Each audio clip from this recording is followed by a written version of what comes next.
Do you ever look at your person and think to yourself, man, after 5, 10, 15, 20 years of being together, I don't even know how to communicate with you. You're a complete stranger to me.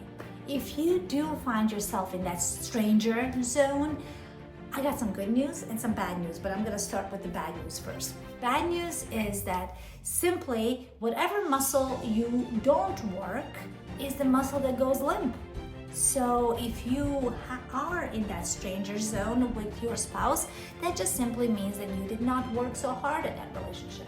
You didn't put in the work. You didn't do what it takes to stay in the friend zone, in the spouse zone, in the intimacy zone. Now, the good news is that I have been there myself. Look, after 19 years of marriage and 24 years of being together, James and I have found ourselves in that loop of stranger zone multiple times. And when I look at it, I'm like, oh man, we ended up here again. We ended up here again. And how did we end up there again? Well, I don't know if you're gonna hate me for saying this. It is simply because we were not working on it. Whatever muscle you're strengthening is the muscle that gets stronger, that gets better, that actually moves everything, right? Because strong muscles move things. And if you have been strengthening the muscle of career, of parenthood, of any other things, and neglecting your marriage, then of course you are going to get further and further apart, and eventually you're going to become strangers, right? So the even better news is that no relationship is beyond fixing, and no people are broken, so all we need to do is just heal some stuff that we have, which I hope you're going to get out of this entire channel going forward. We want to heal some stuff, and we want to gain some skills to help us improve our marriage. So if you are down, and I am definitely down, let's dive into the very first skill. Well, I gotta warn you, most people are not willing to do this because most people are honestly lazy. And yeah, I said it. We are wired to be lazy. We are wired, I mean, I know that's like a street lingo, the word lazy, but we are wired, biologically wired to conserve energy. So we are actually wired to be lazy. So most people are not willing to fight against their wiring, right? They're just gonna accept themselves and the world as it is, but not you and I. We are not going to allow our wiring to work against our marriage, the most important relationship that we have in this world. And I want to say one more thing about that before I dive into it. It is the most important thing because if you have children, if you have, let's say I have a daughter, and I know that she is going to grow up and marry a replica of her dad. Right? So if her dad and I don't figure it out, then she's gonna have a lot of sleepless nights. She's going to cry herself to sleep quite a bit, and I'm not gonna be able to change a thing about it. I'm gonna be sitting here in my house knowing that my kid is crying and I can't do anything about it.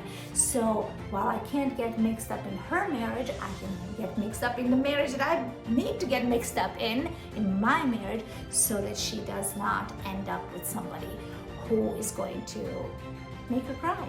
So when James and I realized that that is the future of our child, and we only have one, we can't mess her up, so we decided to pour all of our energy into our marriage. So you can trust that I speak from resurrection, so to speak, and tell you that if my marriage was not beyond repair, neither is yours. All right, so let's dive into the very first skill. And this skill is going to tick you off probably, but here it is. The very first skill is the courage to ask, where are we now? And I call it a skill because anybody can do something once, but skill is repeatable, right? Skill is a pattern. So the skill is to frequently, whatever frequently means to you, it could be daily, weekly, monthly, annually, but frequently say, hey babe, where am I? Where are you? Where are we? Do I trust you? Am I in love with you? Am I 1 foot in, 1 foot out? Do I believe that you're 1 foot in, 1 foot out? When you look at me, do you see a beautiful, sexy woman or man? Or are you disgusted by me? Where are we? And again, the reason this is a skill is because it is set on repeat. And now when you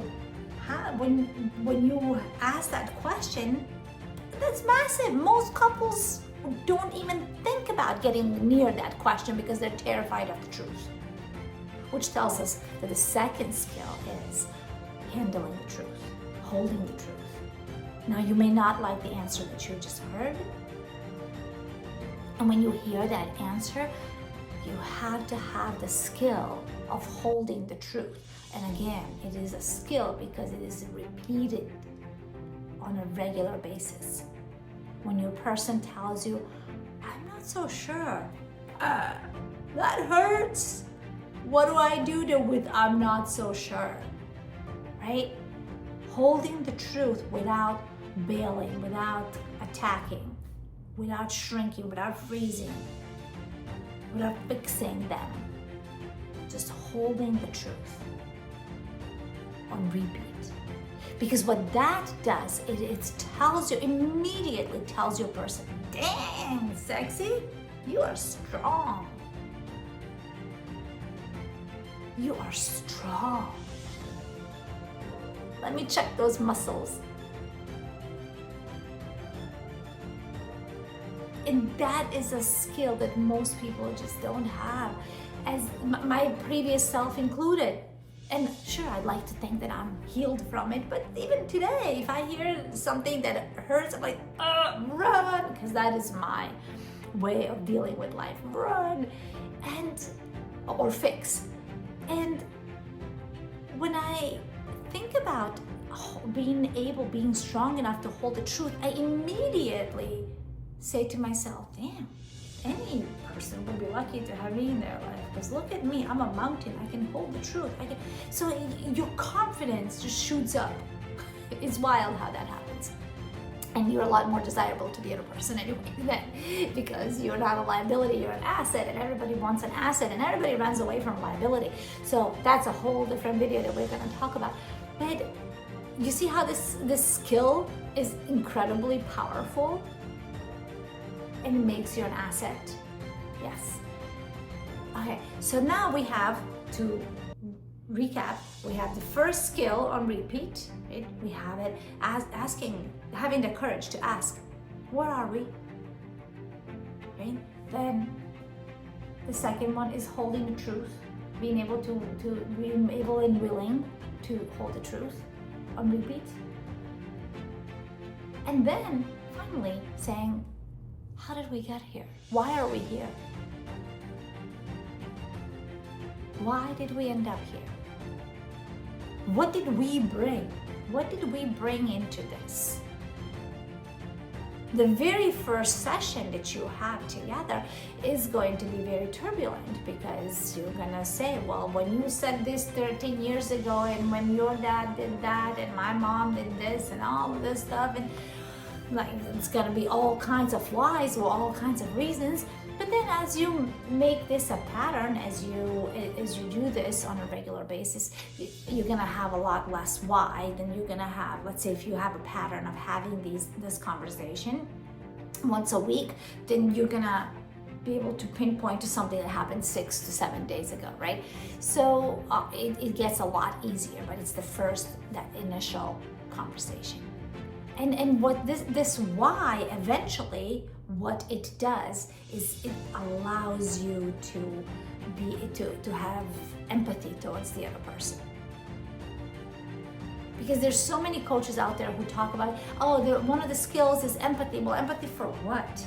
Right? I mean, empathy for continuous mistakes, empathy for tantrums, empathy, right? It's confusing. I don't know how and why I'm having empathy towards my person. But now when we have these three back to back, these three pieces that we were missing, now we can say, you know what, I can have empathy towards that. For me, you know, when I think about my own marriage, you know, my husband being raised by high school dropout teenagers and bringing all of that into however they raise their children, and then me being raised by a single mother who taught me to be glad that my father was dead, because if it wasn't him, it would have been us, and then followed by war and all that. Like, we were inevitably bringing in massive baggage into our marriage. So I have to have empathy for him, and I have to have empathy for his parents, and the other way around, right?